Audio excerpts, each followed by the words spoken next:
Maraming pag-aaral ang nagpapakita na ang tamang pagkain ay may mahalagang papel sa kalusugan ng dugo at sa proseso ng pagtanda.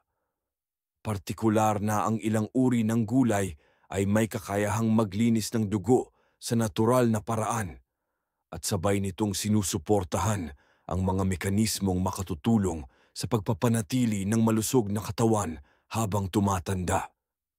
Sa video na ito, tatalakayin natin ang 5 gulay na may siyentipikong basehan sa pagtulong sa detoxification ng katawan, pagpapababa ng oxidative stress, at pagsuporta sa mga organong responsable sa pagsala at paglilinis ng dugo na may potensyal ring makaambag sa mas mabagal na paglalakad ng mga senyales ng pagtanda. Ang malunggay, o moringa sa terminolohiyang siyentipiko, ay matagal nang kinikilala sa mga bansang tropikal bilang bahagi ng tradisyonal na pagkain. Ngunit sa nakalipas na dekada, mas lumawak ang interes ng mga mananaliksik sa potensyal nitong benepisyo sa kalusugan. Partikular sa larangan ng detoxification at anti-aging, dalawang usapin na may malaking kaugnayan sa kalusugan ng mga matatanda. Ayon sa isang pagsusuri na inilathala sa Frontiers in Pharmacology noong 2020, ang malunggay ay may mataas na nilalaman ng polyphenols, flavonoids, at vitamin C na pawang may antioxidant properties. Ang mga antioxidant ay mahalaga sa paglaban sa tinatawag na oxidative stress, isang kondisyon kung saan mas mataas ang antas ng free radicals sa katawan kaysa sa kakayahan nitong iproseso o i-neutralize ang mga ito. Sa mga matatanda, ang oxidative stress ay may kaugnayan sa mas mabilis na pagtanda ng mga selula, pati na rin sa mas mataas na panganib ng sakit sa puso at iba pang chronic diseases. Bukod sa antioxidant content, ang malunggay ay mayaman din sa chlorophyll, isang natural na compound na may posibleng papel sa pag-detoxify ng dugo. Sa isang pag-aaral mula sa Journal of Medicinal Food, 2014, napag-alaman na ang chlorophyll ay maaaring makatulong sa pagbind ng mga toxins at heavy metals sa katawan upang mas mapadali ang pag-alis ng mga ito sa pamamagitan ng atay at bituka.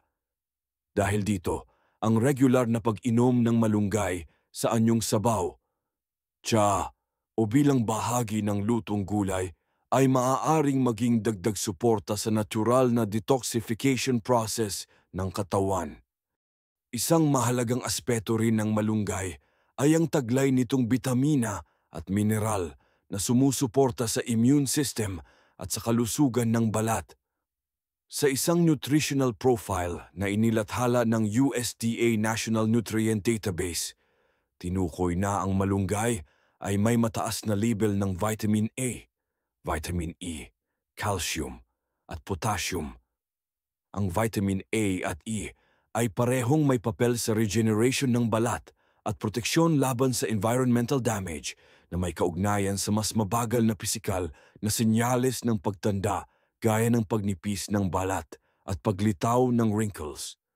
Sa mga matatanda, mahalagang bantayan ang kondisyon ng atay at bato na siyang pangunahing organ sa paglilinis ng dugo. Sa pag-aaral ng International Journal of Molecular Sciences, 2015, ipinakita na ang extract ng moringa leaves ay may hepatoprotective properties. Ibig sabihin nito ay maaari itong magsilbing proteksyon laban sa pinsala sa atay na dulot ng oxidative stress o toxic substances.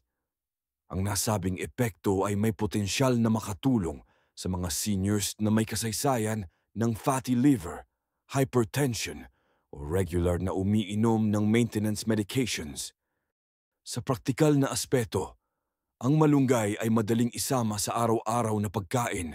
Maaari itong ihalo sa sabaw, monggo, tinola o steam lamang dahil sa natural nitong komposisyon at kakayahang suportahan ang immune system, liver function at antioxidant defense. Ang malunggay ay isang abot-kaya at epektibong gulay na maaaring makatulong sa paglilinis ng dugo at sa pagpapanatiling malusog ng katawan ng mga senior citizens. Gayunpaman, tulad ng anumang natural na pagkain o suplemento, mahalagang tandaan na ang malunggay ay hindi gamot sa anumang sakit. Ito ay bahagi lamang ng mas malawak na estratehiya sa healthy aging na dapat isama sa balansing pagkain, regular na ehersisyo, at tamang pamamahala ng stress. Ang pag-inom ng sapat na tubig at pagkonsulta sa doktor bago gumamit ng herbal supplements ay dapat ding isaalang-alang, lalo na para sa mga may iniinom na gamot para sa chronic conditions. Ang ampalaya, o bitter gourd sa Ingles, ay isang uri ng gulay na kilala hindi lamang sa mapait nitong lasa kundi sa potensyal nitong benepisyo sa kalusugan. Sa kabila ng pagiging hindi paborito ng ilan dahil sa lasa nito, marami ng ebidensyang siyentipiko ang sumusuporta sa gamit ng ampalaya bilang natural na pangsuporta sa blood sugar control, liver detoxification, at cellular health, mga aspekto na mahalagang bantayan lalo na sa mga taong higit sa 60 taong gulang. Ayon sa isang pag-aaral na inilathala sa Journal of Ethnopharmacology noong 2019, ang ampalaya ay may aktibong compound na tinatawag na charantin, momordisin, at polypeptide P.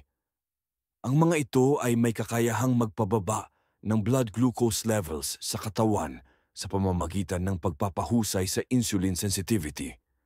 Para sa mga seniors na may prediabetes o type 2 diabetes, ang glycemic control ay mahalaga upang maiwasan ang komplikasyon gaya ng nerve damage, problema sa kidney, o cardiovascular disease. Bukod dito, ang tamang blood sugar level ay may kaugnayan din sa mas mababang antas ng oxidative stress, na isa sa mga pangunahing sanhi ng cell aging. Sa aspetong detoxification, ipinakita sa isang animal-based na pag-aaral mula sa BMC Complementary Medicine and Therapies 2021 na ang extract ng ampalaya ay may hepatoprotective effects, nangangahulugang maaari nitong maprotektahan ang mga selula ng atay laban sa pinsalang dulot ng mga toxic substances o free radicals. Sa pagtaas ng edad, natural na bumababa ang kapasidad ng atay sa pag-neutralize ng toxins.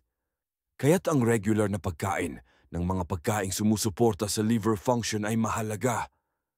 Ang mga phytonutrients sa ampalaya ay nakakatulong rin sa pagpigil ng lipid accumulation sa atay na may kaugnayan sa fatty liver disease.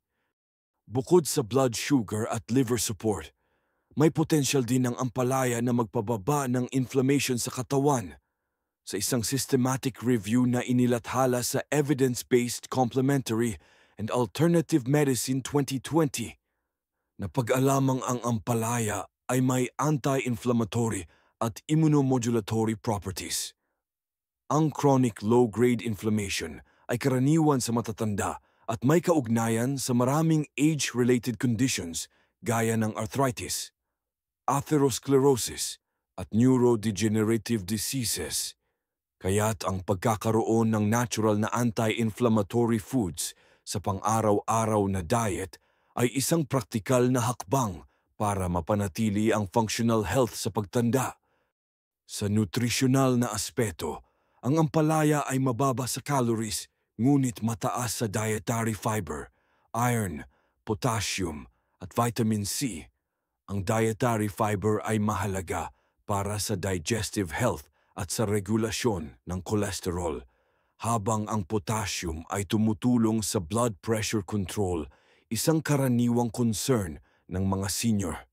Samantala, ang vitamin C ay isang kilalang antioxidant na may papel sa immune function at collagen production, na parehong may kaugnayan sa pagpapabagal ng pisikal na senyales ng pagtanda tulad ng panghihina ng balat at connective tissues. Sa pagsasama ng ampalaya sa pagkain, mahalagang tandaan na ang epekto nito ay mas nararamdaman kung ito ay regular na isinasama sa balanced diet. Maaari itong lutuin bilang ginisang gulay, ihalo sa itlog, o gawing sabaw. Para sa mga seniors na may kasalukuyang gamot para sa diabetes o hypertension, mahalagang ikonsulta muna sa healthcare provider ang regular na pag-inom ng concentrated extracts ng ampalaya upang maiwasan ang posibleng interaksyon sa gamot. Sa kabuuan, ang ampalaya ay isang simpleng gulay na may potensyal na suporta sa blood purification, anti-aging, at metabolic health. Sa kabila ng hindi nito kaaya-ayang lasa para sa ilan, ang siyentipikong ebidensya ay nagpapakita na ito ay may mahalagang bahagi sa nutrisyon ng mga matatanda na nagnanais mapanatili ang kanilang kalusugan sa natural na paraan. Ang talbos ng kamote o dahon ng kamote ay kadalasang hindi nabibigyang pansin sa kabila ng taglay nitong mataas na nutrisyonal na halaga. Sa mga bansang Asyano at Pacific Island nations, kabilang ang Pilipinas, ito ay regular na isinasama sa pagkain bilang gulay o sangkap sa sopas. Gayunpaman, sa mga nagdaang taon, dumarami na rin ang mga pag-aaral na naglalantad ng potensyal ng talbos ng kamote sa larangan ng antioxidant support, blood purification, at pagtulong sa pagbagal ng cellular aging, lalo na para sa mga matatandang nasa edad 60 pataas.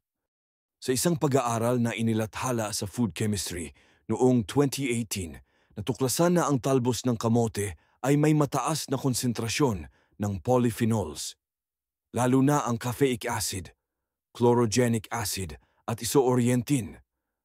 Ang mga compound na ito ay may malakas na antioxidant effect. Ibig sabihin ay kaya nitong labanan ang mga free radicals na nagdudulot ng oxidative stress sa katawan. Sa mga matatanda, ang oxidative stress ay may direktang ugnayan sa pagkasira ng mga selula at pagkakaroon ng age-related diseases gaya ng cancer, cardiovascular disease, at cognitive decline. Bukod sa antioxidant content, ang talbos ng kamote ay may potensyal na anti-inflammatory at immune-supporting properties.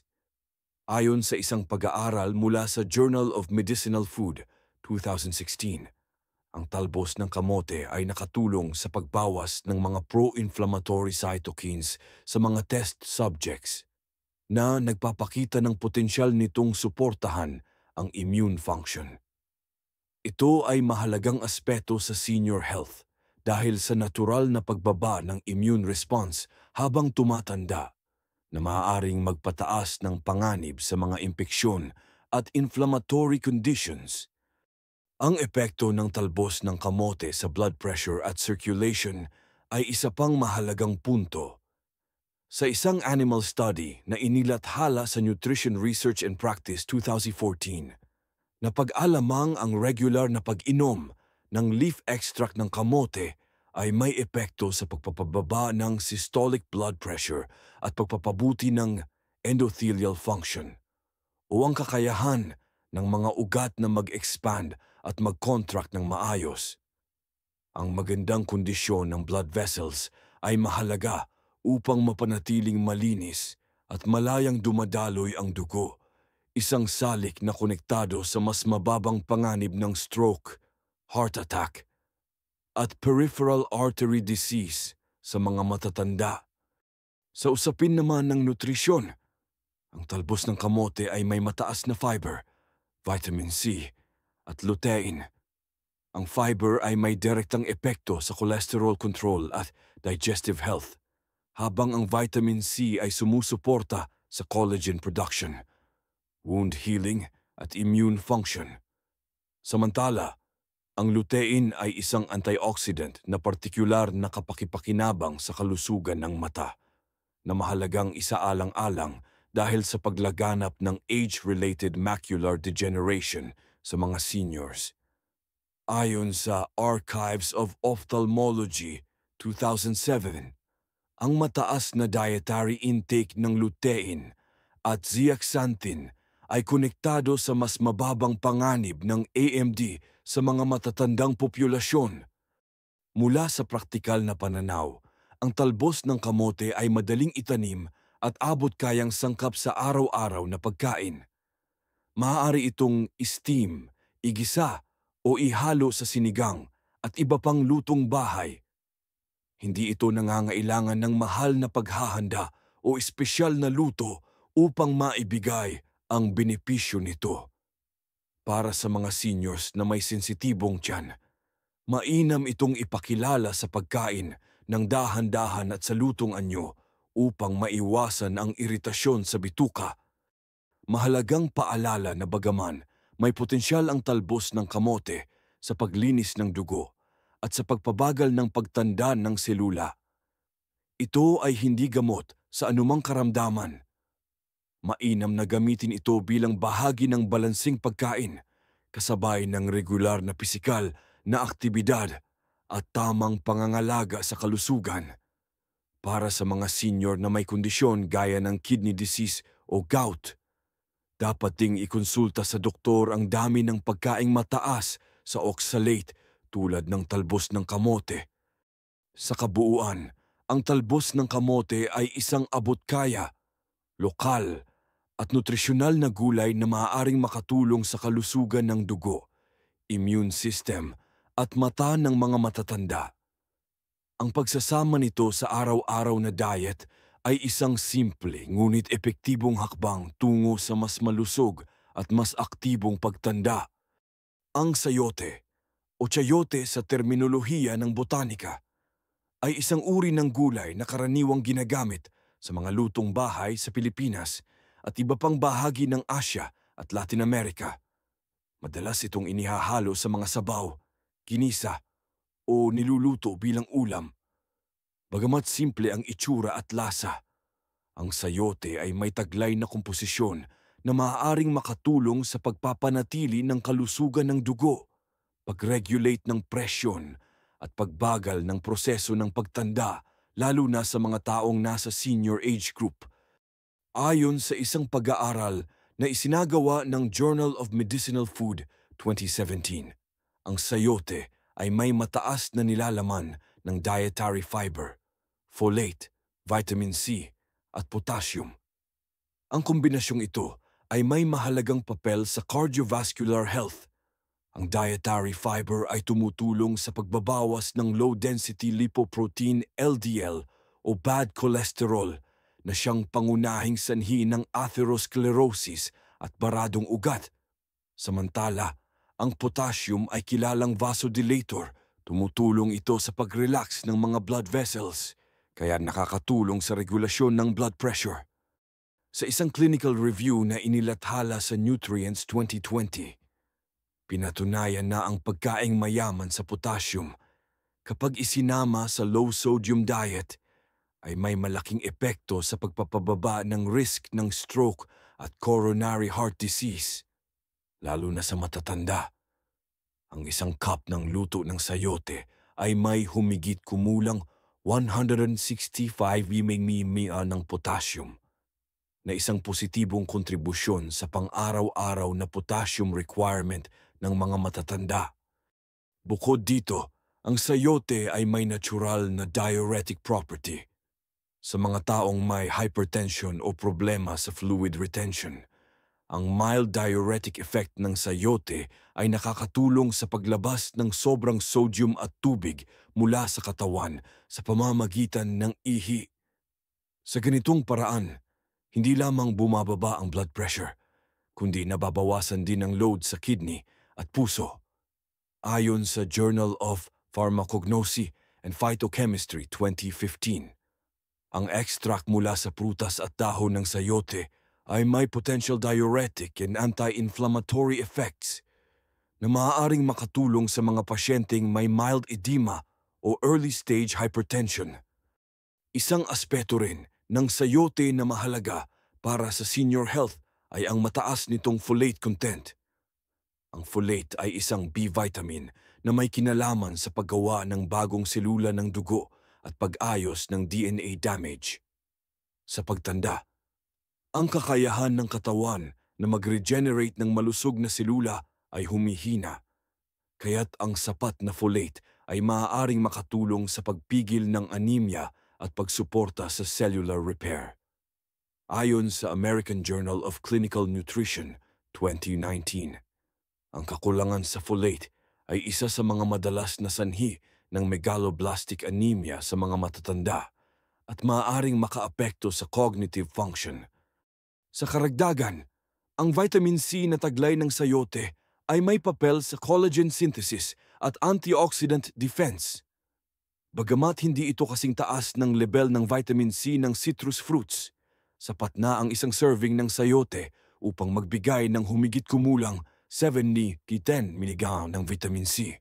Ayon sa USDA Food Data Central, ang vitamin C ay nakakatulong sa proteksyon ng mga blood vessels laban sa oxidative stress at sa pagpapanatili ng elasticity ng mga ugat na mahalaga sa pag-iwas sa hypertension at vascular stiffness, dalawang pangunahing issue sa mga matatanda. Sa paggamit ng sayote sa pagkain, ito ay madaling ihanda at versatile. Maaaring itong ihalo sa tinola, ginisang gulay, o kahit gawing salad na may suka at kaunting asin.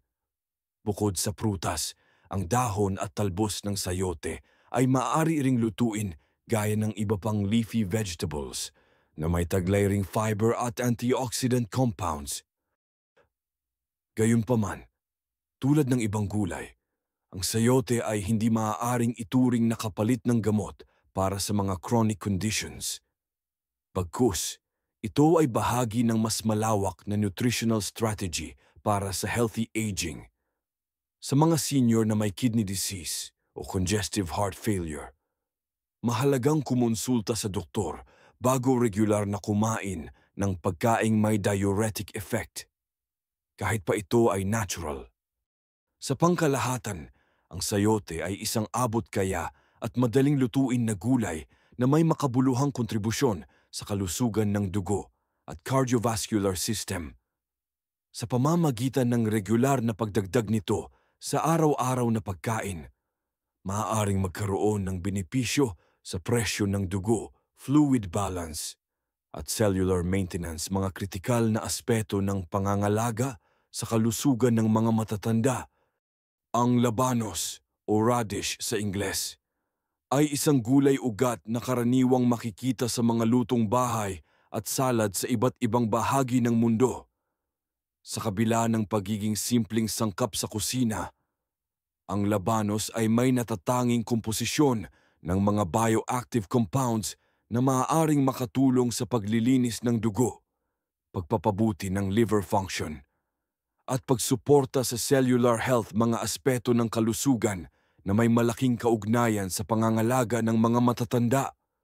Ayon sa isang pag-aaral na inilathala sa Journal of Agricultural and Food Chemistry 2016, ang labanos ay may mataas na konsentrasyon ng glucosinolates at isothiocyanates, mga sulfur-containing compounds na kilala sa kanilang detoxifying at anti-cancer properties. Sa katawan, ang mga glucosinolates ay nahahati sa isothiocyanates na tumutulong sa pag-activate ng enzymes na responsable sa pag-neutralize at pag-alis ng toxins, lalo na sa atay. Ito ay isang mahalagang proseso sa natural na blood detoxification. Ang kakayahan ng labanos na suportahan ang liver health ay kinilala rin sa isang animal study na isinagawa noong 2019 at inilathala sa BMC Complementary Medicine and Therapies. Ayon sa pag-aaral, ang labanos extract ay nakapagpababa ng oxidative damage sa atay ng mga test subjects na na-expose sa toxins. Ito ay dahil sa presensya ng anthocyanins at flavonoids sa balat at laman ng labanos na kumikilos bilang natural antioxidants sa mga matatanda, kung saan natural nang bumababa ang kapasidad ng atay na mag-neutralize ng mga dumi at kemikal sa dugo. Ang pagkakaroon ng pagkaing sumusuporta sa liver function ay isang mahalagang bahagi ng diet. Bukod sa atay, may papel rin ng labanos sa pagpapabuti ng kidney function. Sa isang ulat na inilathala sa Iranian Journal of Kidney Diseases 2015, napag-alamang ang labanos ay may mild diuretic effect at maaaring makatulong sa paglabas ng uric acid at iba pang metabolic waste products sa pamamagitan ng ihi. Ang kakayahang ito ay mahalaga para sa mga matatandang may gout, uric acid retention o mataas na creatinine levels. Gayunpaman, tulad ng ibang pagkaing may diuretic properties, ang regular na pagkain ng labanos ay dapat isaalang-alang ng naaayon sa kondisyon ng kidney at hydration status ng individual. Sa nutrisyonal na aspeto, ang labanos ay mababa sa calories ngunit may mataas na water content, dietary fiber at vitamin C. Ang fiber ay tumutulong sa gut health at cholesterol control, habang ang vitamin C ay kilala sa papel nito sa immune system, antioxidant defense at collagen formation. Ayon sa USDA Food Data Central, ang 100 gramo ng labanos ay naglalaman ng humigit kumulang 50 ml ng vitamin C, katumbas ng halos 20% ng rekomendadong pang-araw-araw na intake para sa matatanda. Isa rin sa mga positibong aspeto ng labanos ay ang posibleng epekto nito sa lipid metabolism. Ayon sa isang pag-aaral sa Biomedicine and Pharmacotherapy 2021, ang regular na intake ng radish extract ay nagpakita ng epekto sa pagbaba ng total cholesterol at triglycerides sa mga animal models. Bagamat kailangan pa ng karagdagang human studies, ang mga datos na ito ay nagpapakita ng potensyal ng labanos bilang bahagi ng cholesterol-lowering dietary interventions. Sa paghahanda, ang labanos ay maaring kainin ng hilaw bilang salad o iluto bilang sangkap sa sinigang at iba pang putahe.